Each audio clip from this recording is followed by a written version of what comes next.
नमस्कार दोस्तों, wealth sky के न्यू इंटरेस्टिंग एक्साइटिंग वीडियो में आप सभी लोगों का स्वागत है। मेरा नाम है सुधीर और फाइनली यहाँ पे आज निफ्टी ने लाइफ टाइम नया हाई बना दिया और इस लाइफ टाइम के नए हाई पे सेलिब्रेशन हुआ, काफ़ी चीज़ें हुई हैं यहाँ पे। अब हम देखेंगे यहाँ पे निफ्टी ऑप्शन चेन के लिए और देखेंगे कि कल आरबीआई की क्रेडिट पॉलिसी है, तो उसके लिए काफ़ी ज़्यादा इंपॉर्टेंट लेवल यहाँ पे निफ्टी में आ रहे हैं, तो उनको समझने की कोशिश करेंगे और उन लेवल पे अगर मार्केट मिलता है तो हमारे लिए क्या अपॉर्चुनिटी बन सकती है और कैसी हमें ट्रेडिंग करनी चाहिए। आज का जो हमारा जो हमने आज जो कॉल लिया था वो बेसिकली यही लिया था। कल के वीडियो में मैंने आपको बताया था कि जैसे ही लाइफ टाइम हाई पड़ेगा वहाँ पे आपको एक पुट लेके काम करना है, यानी 11,760 और 80 के बीच में आपको पुट लेके काम करने है। वो कॉल हमारा सक्सेसफुली गया। आज वहाँ से ऑलमोस्ट निफ्टी करीब 100 पॉइंट ऊपर से गिर गया अगर देखा जाए तो। काफ़ी लोगों ने प्रॉफिट कमाया होगा जिन लोगों ने ट्रेड किया होगा, हालांकि जिनने नहीं किया होगा तो कोई दिक्कत नहीं है। अब हम चलते हैं यहाँ पे ऑप्शन चेन पे और जल्दी से समझने की कोशिश करते हैं कि कल के लिए हमारे लिए कौन से इंपॉर्टेंट लेवल होंगे।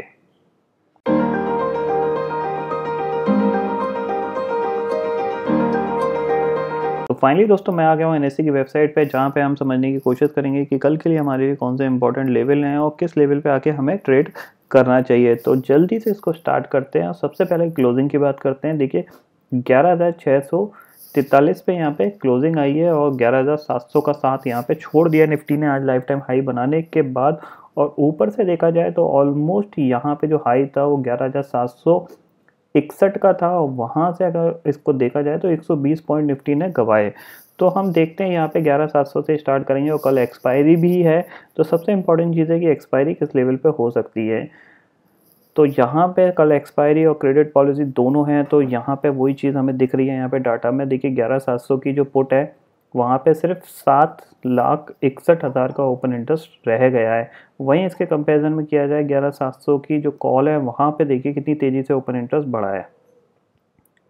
यहाँ पे 13,69,000 का ओपन इंटरेस्ट यहाँ पे खड़ा हो गया है। इसका मतलब क्या है कि कल जो एक्सपायरी हो सकती है वो 11,700 के ऊपर होने के चांसेस तो अब कम दिख रहे हैं, क्योंकि जिस तरीके से यहाँ पे 11,700 पे कॉल राइटर्स आए हैं। नीचे की अगर बात करूँ तो 11,600 पे आपको दिख रहा है क्लियरली कि यहाँ पे भी थोड़ी सी लॉन्ग अनवाइंडिंग आई है। देखिए 2,38,000 का ओपन इंटरेस्ट यहाँ पे भी घटा है, बट अभी इतना सफिशिएंट ओपन इंटरेस्ट है कि 11,600 के नीचे नहीं जाएगा। देखिए करीब ऑलमोस्ट 12 लाख का ओपन इंटरेस्ट खड़ा हुआ है 11,600 पे। मैं ये दोनों इंपॉर्टेंट लेवल की बात कर रहा हूँ, यहाँ पे 11,600 और ऊपर 11,700। दूसरी चीज़ अगर देखी जाए कि यहाँ पे इम्पॉर्टेंट चीज़ ये है कि 11,400 की जो पुट है वहाँ देखिए वहाँ पे भी काफ़ी तेज़ी से ओपन इंटरेस्ट यहाँ पे कम हुआ है, 2,79,000 का हुआ है। या तो ये सिर्फ इसलिए हुआ है क्योंकि कल एक इवेंट है और इवेंट से पहले जो बेसिकली जो लोग नई इवेंट को प्ले करते हैं उन्होंने अपना यहाँ पे ऑप्शंस को बिल्कुल इन्होंने स्क्वायर ऑफ कर दिया है उस पोजीशन को, जो क्योंकि अभी क्या था मार्केट तेज़ी में था तो पुट राइटर्स को फ़ायदा हो रहा था। अब उन्होंने देखा कि हमें फ़ायदा हो रहा है तो कल इवेंट है तो इवेंट से पहले हम क्यों यहाँ पे एक रिस्क एक्सपोजर लें, तो इसलिए उन्होंने अपनी प्रॉफिट बुकिंग करी है। ये क्लियरली दिख रही है नीचे तक के। अगर ये प्रॉफिट बुकिंग कल और रहती है तो हो सकता है आपको जो एक्सपायरी होती हुई दिखाई देगी वो आपको करीब करीब 11,600 और 11,650 के बीच में आपको होती हुई दिखाई देगी। तो आपको करना क्या है कि 11,700 के ऊपर अगर मार्केट आपको मिलता है 11,720-30 की रेंज में, तो आप एक शॉर्ट कॉल लेके काम कर सकते हैं और 11,600 के नीचे आप एक कॉल लेके काम कर सकते हैं। हालांकि एक्सपायरी के दिन में मैं नॉर्मली अवॉइड करता हूं कि कोई भी ट्रेड लेने से, क्योंकि प्रीमियम क्या है कि बहुत तेज़ी से डाइल्यूट होता है कि आपको पता नहीं लगेगा। मतलब मार्केट में मूव आ भी रहा होगा तब भी आपका प्रीमियम जंप नहीं करेगा, ऐसी कंडीशन आ जाती है। तो उसकी वजह से क्या है कि आपको लॉस होता ही होता है, बट सस्ता होता है इसीलिए हम लोग ट्रेड करते हैं।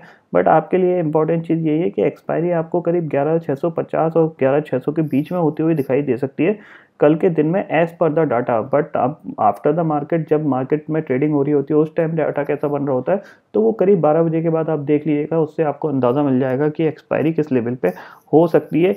क्योंकि यहाँ पे शॉर्ट कवरिंग की गुंजाइश थोड़ी सी कम लग रही है, तो इसका मतलब क्योंकि जो टारगेट थे, देखिए बैंक निफ्टी ने लाइफ टाइम हाई बना लिया, सेंसेक्स ने लाइफ टाइम हाई बना लिया, निफ्टी ने लाइफ टाइम हाई बना दिया। तो ऑलमोस्ट टारगेट हैं जो वो अचीव हो चुके हैं, जो नीचे से एक रैली बनी थी उसके। तो अब हमें एक कॉशियस वो रखना चाहिए। अगर देखते हैं कि ऊपर मार्केट दोबारा ये जाएगा या नहीं जाएगा, क्या 12,000 की तरफ बढ़ सकता है या नहीं बढ़ सकता है, ये सारी चीज़ें अभी कहने वाली हैं। क्योंकि अब आपको पता है कि 4-5 दिन बाद इलेक्शन होना स्टार्ट हो जाएंगे 11 तारीख से, तो जो नए नए पार्टी के जो पोलिंग है उसके हिसाब से आउटकम भी आना चालू हो जाएंगे, तो मार्केट वॉलेटाइल हो सकता है। तो उसी हिसाब से यहाँ पे ऑलमोस्ट टारगेट अचीव्ड है आप थोड़ा सा कॉशियस व्यू लेके ही ट्रेड करिएगा। लॉन्ग साइड पे मुझे नहीं लगता आपको ज़्यादा बचा है, अब जो कुछ होगा वो शॉर्ट साइड पे ही बचेगा, क्योंकि आज जिस तरीके काफ़ी अच्छी प्रॉफिट बुकिंग देखी गई है ऊपर से। अब हालांकि कल आरबीआई की पॉलिसी है तो देखना पड़ेगा कि वहाँ पे रेट कट आता है या नहीं आता। अभी ऐसा लग रहा है कि रेट कट आएगा, उसकी चक्कर में आपको फोकस पीएसयूज बैंक्स वगैरह में और एनबीएफसीज में ही रखना है। अगर रेट कट नहीं आता है तो इनमें तेज गिरावट देखी जा सकती है। तो वही चीज़ है, इसी चीज़ को ध्यान में रख के ट्रेड करिएगा। एक बार हम डाउ फ्यूचर को देख लेते हैं कि यहाँ पे डाउ फ्यूचर कैसा काम कर रहा है, ताकि हमें इंडिकेशन मिल जाएंगे कि कल के लिए हमारे लिए कौन सी इम्पोर्टेंट थिंग। देखिए यहाँ पे डाउ फ्यूचर हमने एक बार खोला, देखिए करीब 71 पॉइंट के उछाल के साथ कामकाज करने की कोशिश कर रहा है यहाँ पे डाउ फ्यूचर। तो इसका मतलब क्या है कि कल हमें एक गैप अप ओपनिंग हो सकती है और गैप अप ओपनिंग में आपको थोड़ी सी प्रॉफिट बुकिंग दोबारा से दिखाई दे सकती है। ये क्लियरली डाटा में दिख रहा है। तो आई होप दोस्तों ये डाटा आपको समझ में आ गया होगा। दोस्तों फिलहाल इस वीडियो में इतना ही है। आई होप ये वीडियो आपको पसंद आएगा। वीडियो पसंद आता है तो लाइक और शेयर जरूर करिएगा। चैनल को सब्सक्राइब करना मत भूलिएगा, क्योंकि मैं सुधीर लेके आता रहूँगा हर दिन आपके लिए नए नए वीडियो। इसी के साथ शुक्रिया दोस्तों, जय हिंद।